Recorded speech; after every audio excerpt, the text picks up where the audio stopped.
I'm also a little bit under the weather, so it's going to be a bit shorter than our normal workshop.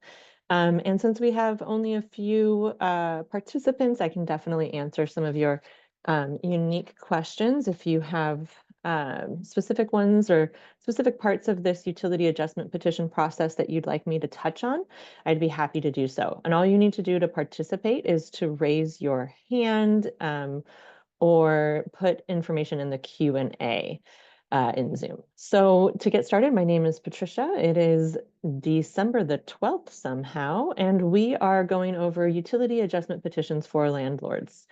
And I'm going to go ahead and get started. Like I said, it's going to be a little bit shorter than most of our workshops, just because I'm not 100% feeling great. So here we go. So today we'll be talking very quickly, very quickly about the actual introduction into what we're talking about. We've gone over this at every workshop. I like to start the workshops with this, but I'm going to go very quickly through it today. Same with the key points of regulations. I really want to get to some of the petition process stuff itself. I'm going to mostly focus today on what happens once you file that petition, what happens from your side, what happens from the city side, and just give you a quick overview on those next steps, since I haven't touched very much on that. So before we get started, does anyone have any specific question they just want to ask at the beginning here? Like I said, if you do, you can go ahead and use the raise hand feature or the Q&A function. All righty, we got a quiet group today, so I'm going to go ahead and just jump on in. So what is going on here? So last December 18th, just about a year ago, the Rental Housing Committee, who oversees our work here in the Rent Stabilization Division, adopted regulations clarifying that utilities are indeed part of rent for units fully covered by the CSFRA, by the Community Stabilization and Fair Rent Act. What does that mean? Rent includes utilities and is subject to rent increase limitations. And as a reminder, rent increase limitations include that only one rent increase can be given every 12 months. That increase is subject to the yearly rent increase limits, as we also know them as the annual general adjustment of rent, the AGA. And there can be no fluctuating rental costs within a 12-month period. Why does that matter? Well, that's really specifically targeted at RUBS. And as you know, RUBS is Ratio Utility Billing Systems. It's a way that property owners distribute the cost of utilities across a wide group of units based on some sort of calculation that they've determined in with the billing company. So those bills fluctuate every month, and that fluctuation is not allowed under the law. So to address this issue, there is now a one-time utility adjustment petition process that allows property owners to incorporate those outside charges currently billed through RUBS into the total amount of rent. There is a calculation here that happens. It looks at two different things in this calculation and determines which of them is actually applicable to the unit, and that combines into total rent. So now you have your current physical space rent plus those separate utilities billed through RUBS, and that makes your total rent. All property owners have to provide a utility adjustment petition to the city for this process. What properties are affected? All landlords of fully covered CSFRA units need to complete and submit a one-time utility petition. This includes property owners who currently already include utilities in rent, because it needs to be verified that that is the case, and tenants need to have an opportunity to respond. Partially covered units and mobile homes are not affected by this. So the key points of the regulations, like I said, I'm going to go really quickly over this so that we can focus on the next steps in the process. What types of utilities are included in rent? So any utility charges that are paid by the tenant directly to the landlord or through a third-party billing service could include water, sewer, garbage. Also, it can sometimes include utilities like electric and gas. That's more rare. But utility charges that are paid directly by the tenant to the service provider, like PG&E or submetered, are exempt. If a landlord, like I just mentioned, already includes utilities in the fixed amount of rent, this is great. This is exactly what you're supposed to do, what you should have been doing since the start of the CSFRA, but you still need to file a very shortened version of the petition with us so that we can send out those tenant response opportunities to verify that your billing does not include RUBS charges. So the key points on the regulations are that starting March 1st of 2024, so starting in March of this past year, for new tenancies, RUBS is not allowed. The total rent must include those utilities that were being billed through RUBS. The rental agreement must state the total rent amount and specify the types of utilities and housing service fees that are included, i.e. line item these, water, garbage, sewer, parking, pet, all of that kind of stuff, with how much is being charged per month, and utility charges paid directly by the tenant to the utility service provider or that are submetered are exempt from this coverage. For tenancies that started before March 1st of 2020, RUBS can continue until a utility petition is filed with the city, approved by the city, the rent adjustment notice is given to the tenants, and the adjustment goes into effect. Utility charges for vacant or newly rented units may not be allocated to the existing rental units through RUBS or similar systems. And finally, once again, if it's submetered, it's exempt from the process.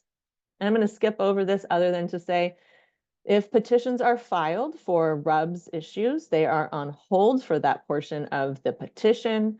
Tenants can still file petitions. Let's say if you gave, if you have new tenants and they're still being charged through RUBS, they can file a petition to say, hey, I'm not supposed to be being charged through RUBS, and then they can get that overpayment in rent back.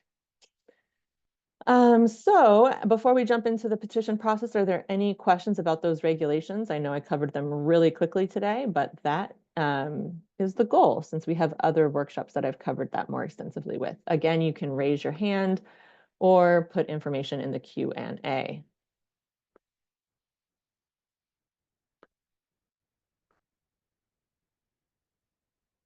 All righty, we have no questions so far and no one is raising their hand, so I'm going to go ahead and keep going. So the petition process is pretty extensive. We are now in phase 4, 5, and 6, outreach. Thank you for joining me today. Phase 5 is the release of the petition forms and the actual submission process.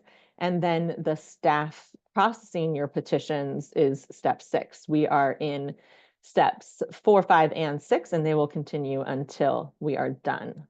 So there are deadlines for property owners associated with this process. If you have more than 20 units, your petition for submission is due by February 28th, 2025. You've got about 3 months. If you have 6 to 20 units, it's due May 31st. And if you have 1 to 5 units, it is due August 31st. So these are rolling deadlines based on your property size. And again, this is just the submission of your petition, your documentation, and your workbook. You do not have to have it approved by this time. You just have to have it to us for review of your submission. And it does need to be a complete submission. So let's say you got close to that February 28th deadline and you just provided me with a petition form. I would say, hey, you really got to get that workbook to me. And if you did not get the workbook and the documentation to me for a full submission by that February 28th deadline, and you had 20 units or more on your property, then your submission would be considered not submitted. And there are serious repercussions if you don't. If you need to file this petition and you don't, there are serious repercussions if you don't meet that deadline. Who does this apply to? Again, we just talked about this. All landlords of fully covered units need to complete and submit a petition. There are 3 different types of workbooks associated with the petition based on how your property is or is not using RUBS. If you have the scenario A here, you would land in the standard petition workbook. Most people, most properties are going to fall into that category. And that means that one of your utilities are paid by the tenant, one or more of your utilities are paid by the tenant through RUBS, like water, sewer, and trash, and PG&E, so heat and electric and gas, are all submetered or included in rent. If you have water, sewer, and trash billed through RUBS and gas or electric or gas and electric are also paid through RUBS, then you would use the all utilities workbook. And then finally, if you all have all of your utilities are either submetered or totally included in rent, you would use this shortened version condensed petition workbook. And the process does change a little bit for that last category. If you're in that last category, contact me and we can talk it out and see what you need to do. So this is an overview of the process. Basically, the property owner submits a petition form with the workbook and the documentation, and we review it. And if it's complete, then you serve it on your tenants and file it with me. And then we send out a notice of filing to you and to the tenants. They're different. Tenants have 30 days from that notice of filing date to respond to the petition. And if they respond, once they respond, or if not, we then will review the petition with selected calculations, any responses, anything that we need to go over, request additional documentation if needed. And then finally, we determine if the calculations are correctly calculated or if updates are needed. If approved, we then will send a notice of final determination out to you and your tenants. And then from there, you can determine if the adjustment is upward or downward and apply the adjustment accordingly. And how do you do that? This is all the information on how to do that. So I'm not going to go into a ton of detail about this because most people are nowhere near this point and it gets a little overwhelming. But just know that you are going to need to pull your tenant's utility data for a year time period to determine an average. So you're going to need to pull their utility billing data from July 1st of 2023 through June 30th of 2024 to determine that average. And if you get pushback from your utility provider, just give them a call and they'll be able, from the RUBS providers, they'll be able to pull that information for you. Okay, again, I'm not going to go over all of this detail because it just gets a little bit too much right now, and most people are nowhere near this point in the process, so I'm going to skip it. And then I do want to go over what happens if no petition is submitted on time. So if you don't submit a petition and your tenants are billed through RUBS, there are some serious consequences, and I want to be really clear with that. And if you also don't meet other applicable requirements of the process, you forego the one-time ability to add the utility adjustment amount to the rent, and you can no longer separately charge for separate utilities. So what does that mean? Well, if your rent is $1,000 and your tenants are paying $300 a month to RUBS, and you get your average back and your you could have had a situation where the average utility was $300. So now the rent is including utilities is $1,300. Well, if you don't file your petition, that goes away, and that current rent that now includes utilities is only that original current rent amount of $1,000. So you have lost out on the opportunity to incorporate the RUBS averages into your rent, and utilities can no longer be separately billed unless individually submetered. Plus, tenants can file unlawful rent petitions with the city to recover any overpayment that was due to RUBS charges from the date that they filed that petition all the way back to when the CSFRA went into effect. So it can get pretty significant really fast. So if you qualify for this, if you have your tenants being charged through RUBS, you need to file this petition or you can have some pretty big problems. But I am here to help you fill out that petition, and we will get you going through the process as best as possible. We are, of course, working through the process as we go, and there are some different issues that we've ran across, but those are all, on the city and figuring out with you, the petitioner, how to best implement this process. So one thing that we're finding is that A lot of property owners do not have updated Word programs or Excel programs, and we're working within the structures that we have to see if what we're doing still works with these outdated software systems. So one of the things that you might be experiencing on our end is, oh, hey, this file that you sent me is not working. And then we're going to try to figure out a way to make it work. So whether that's changing the file format to something that works for you, or having it go through Office 365 online might be an option too. So if there's a problem, we're going to try to troubleshoot it with you, but you have to file your petition for us to know if we have to do that. So that is the very quick overview of the process today. As I mentioned, I'm going to try to keep this workshop a little bit shorter just because I'm not feeling 100%. And I do want to make sure that I check in with everyone. So before we move on to some of the next steps in the process, I want to go ahead and see if anyone has any questions. If you do, please raise your hand or put it in the Q&A. This is a good time to ask your questions. I know that you have them or you wouldn't be here with me. Let's see. We got one in the Q&A. What if there are some units in one property where all utilities are included rent? That's going to be the condensed workbook C. And for E, if you want to just contact me at patricia.black@mountainview.gov, we can go over some of the options that you have in how to file with that petition. Okay, so you still need to do stuff, work with me so that we can, again, have your tenants respond.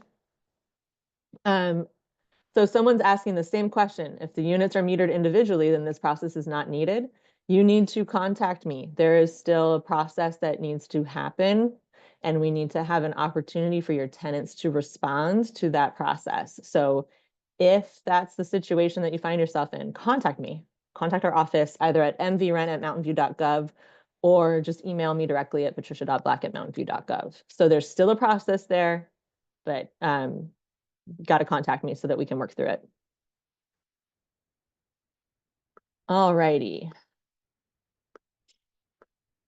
Let's go on to some of the details.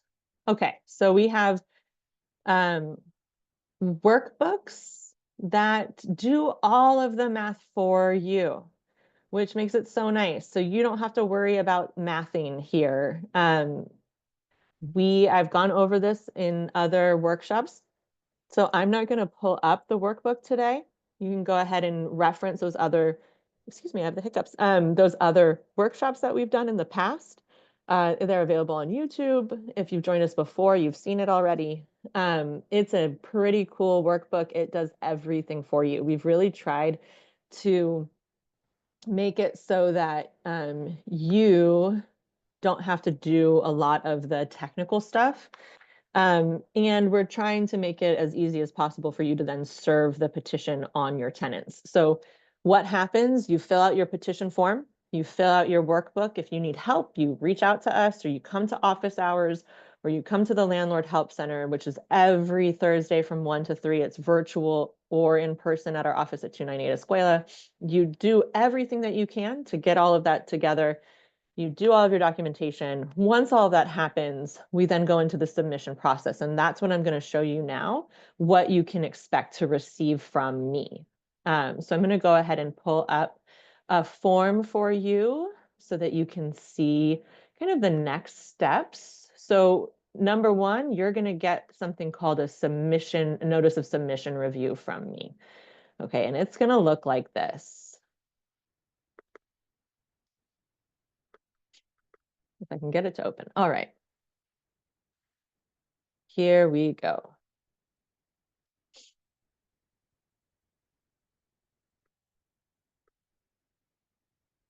So you're going to get this from me. It's going to probably be an email because you and I have likely been chatting through email. So it's going to have these fields filled out. If you are good, if there's no issues, you're going to get this form. It's going to say ready to serve in blue. It'll look like this. And this box will be marked, and this box will be marked. And you're going to scroll down and you're going to read about your next steps.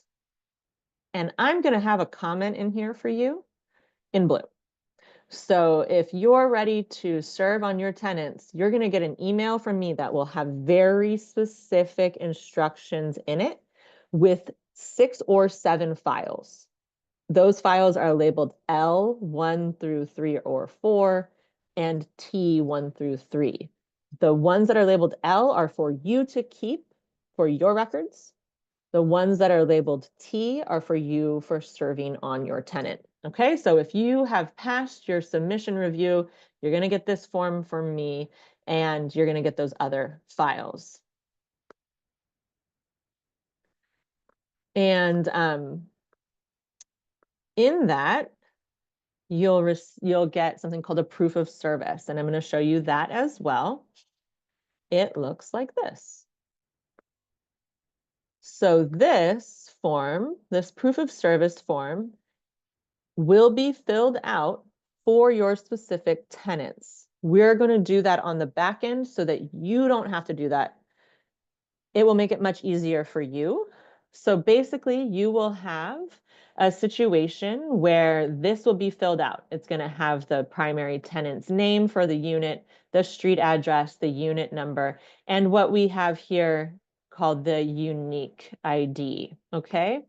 And in this, the unique ID is what we've done to make sure that your tenant information remains, um, what's the word? My gosh, anonymous. Okay, so we have this workbook. The workbook has information. I'm going to show you this too for every unit.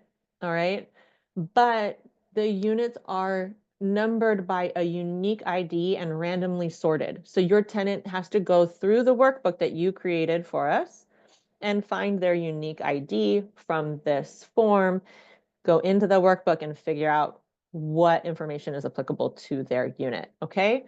It makes it so that it's completely anonymous. So your form that you're giving to your tenants will have this all filled out.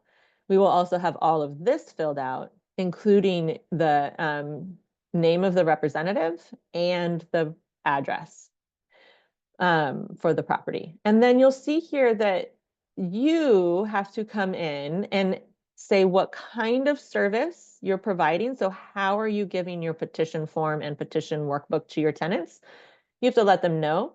If you regularly communicate with them through email, you can do it through email. You're going to check the box, and then you're going to go in here and type in this information. So if you were serving it today, it would be the 12th day of December.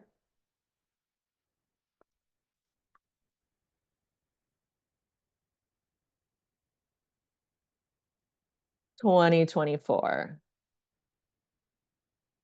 And then you're going to need to update that also down here. So the only thing that you have to do in each of these forms is put that service information into the form. We've done all of the other work for you. I know it will still take a while,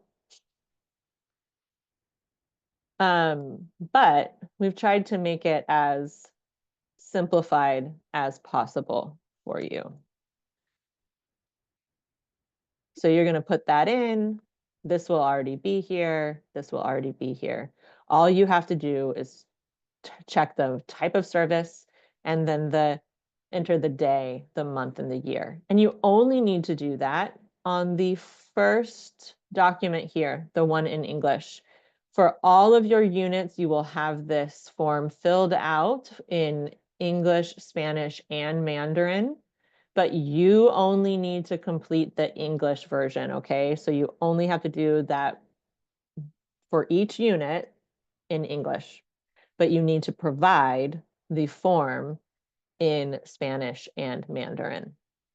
Okay, so you will have this packet, and for this packet will contain these letters for your proof of service to your tenants for every single tenant. So if you have 77 units on your property, you're going to get this file from me or from someone in my office that has all of this filled out for all 77 units. And then you go in and you fill out the English version for all 77 units. You'll then have to print them or figure out how you're going to serve them. That's up to you. What we're seeing most people do right now is break the document apart, because you are not serving the whole document on all of your tenants. You're serving each tenant with their specific letter. So you break the document apart by unit and then serve it via email. Most people are serving via email as long as they regularly communicate with their tenants in that way. So that's what the proof of service looks like. You're going to provide the proof of service, the petition form, and this handy dandy workbook that we've created for you. And I'm going to pull this up too. That is ready to go. So you will have this from us. Sorry, I got to get back to my stop sharing mode. You'll have this from us too in that packet that I'm going to send to you when you're ready to serve, and it's going to look like this. So you're not going to serve your big Excel file on your tenants. You're going to serve this instead, and we're going to make this for you. You don't have to worry about it. So based on your workbook, we're going to do a whole bunch of stuff on the back end. Like I said, create those unique IDs, get rid of some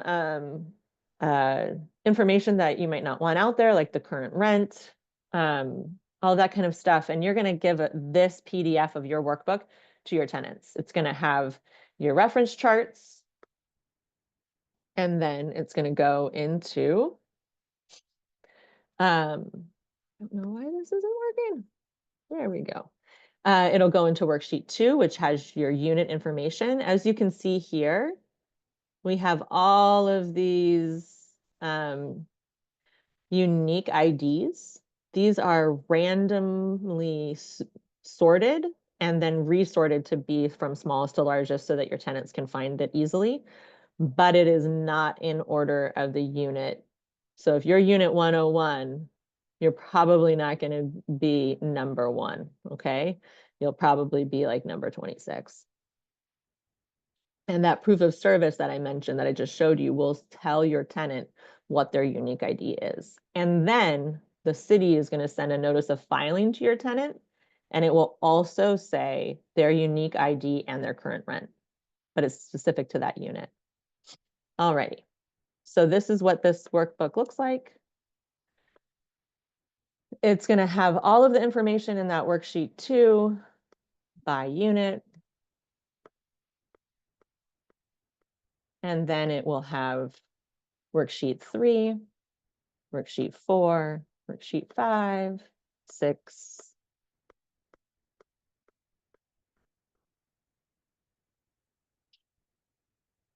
7,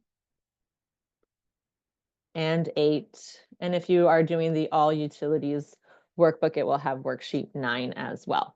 So your tenants will receive that from you, and they will receive the notice of the proof of service, the petition workbook that we're looking at right now, and the petition form. We're going to send you a redacted version of the petition form that removes the property owner address and phone number. Okay, so we're going to take that out. So you're going to have a special petition that is ready to be served on your tenants. You're going to have this special workbook that's ready to be served on your tenants, and you're going to have that proof of service. So you're going to do all of that work after that, and then you're going to let me know. And you're going to send me an example of what you served on your tenants. And I'm going to say, great, we are ready to go. So once I get that, then my office sends out a notice of filing. And I'm going to show you what that looks like too.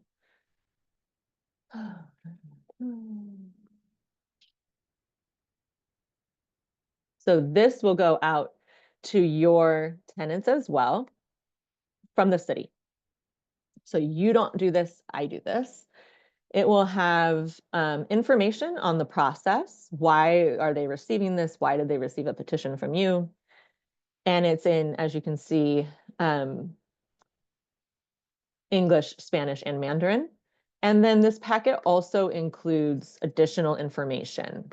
So in English, all of these forms are available in Spanish and Mandarin as well. And that's what this little heading here is saying. This information is available in Spanish and Chinese. Please contact us and we'll give it to you. So this is the process, what tenants can expect, and then a response form. And finally, some relevant terms to know. So this will be coming from the city. At the same time, we will be sending you your own notice of filing. And I'm going to show you what that looks like now. It's really simple. Give me 1 second and I'll pull it up.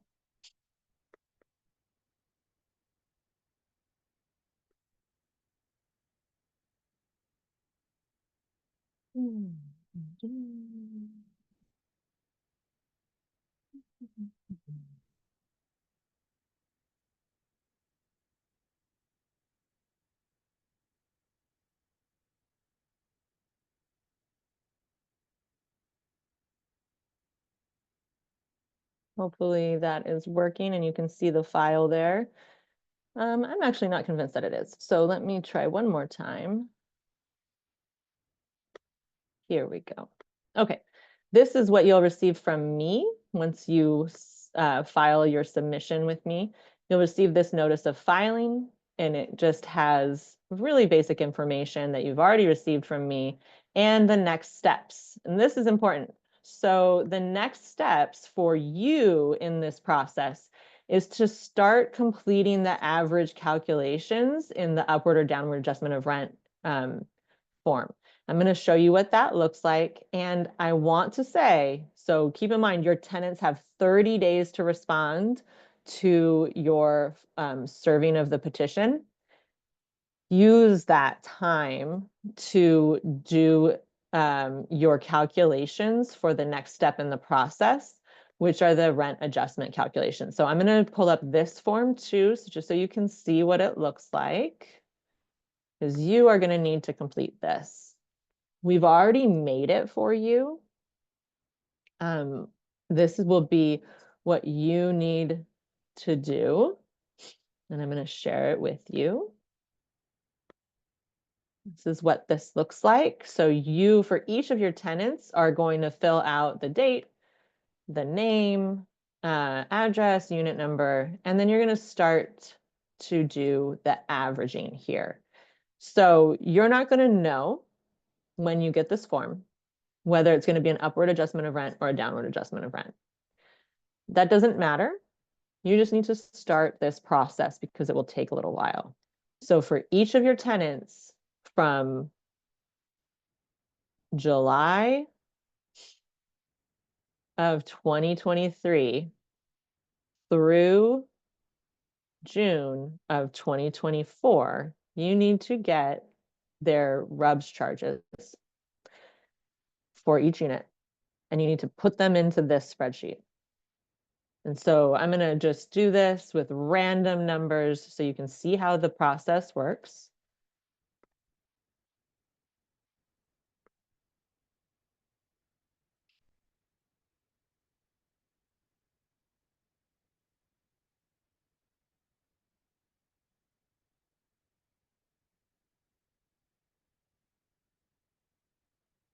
And I'm just making up numbers. So keep in mind that this is not real in any way, shape, or form.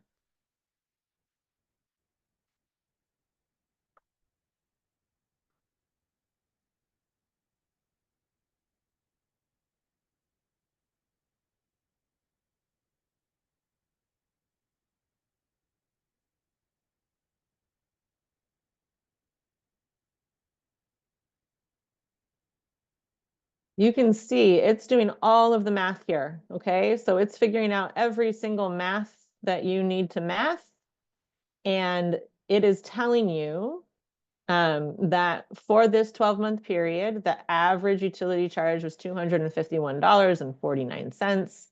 We're going to try to get this to be rounding correctly. And then here, it's applying the inflationary rate period that is applicable to these petitions of 3.2%. So their average for this purpose is $259.54. And it's going to come up here. It's going to tell you that it's auto-populating. So you don't have to worry about this. And then once you get the notice of final determination from me, so you go through this whole process, you submit everything, we get all of the responses back, we review the petition. There's finally the last step from the city is a notice of final determination. It's going to tell you what the one-time utility adjustment amount for your property is for each unit. So for this unit, it was $207.56. So in this scenario, right now, this would be a downward adjustment of rent. Your one-time utility adjustment amount is less than what was being charged through RUBS. So it's a downward adjustment of rent. Now, if that's the case, you as the property owner have to do specific things. We will have that included in the notice of final determination. Okay?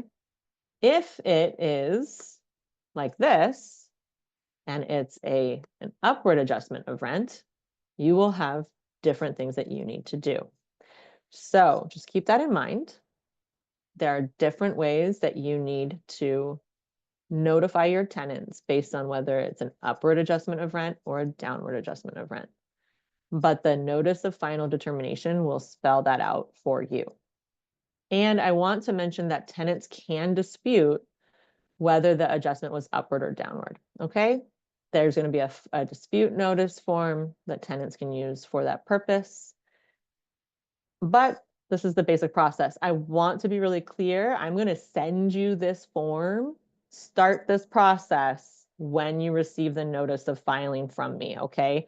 Don't wait, because if it's a downward adjustment and you get your notice of final determination, you need to do that noticing really quickly. And so waiting could potentially put you in violation of the process, and we just don't want that. So I'm putting this out there now. Make sure you start this process sooner rather than later.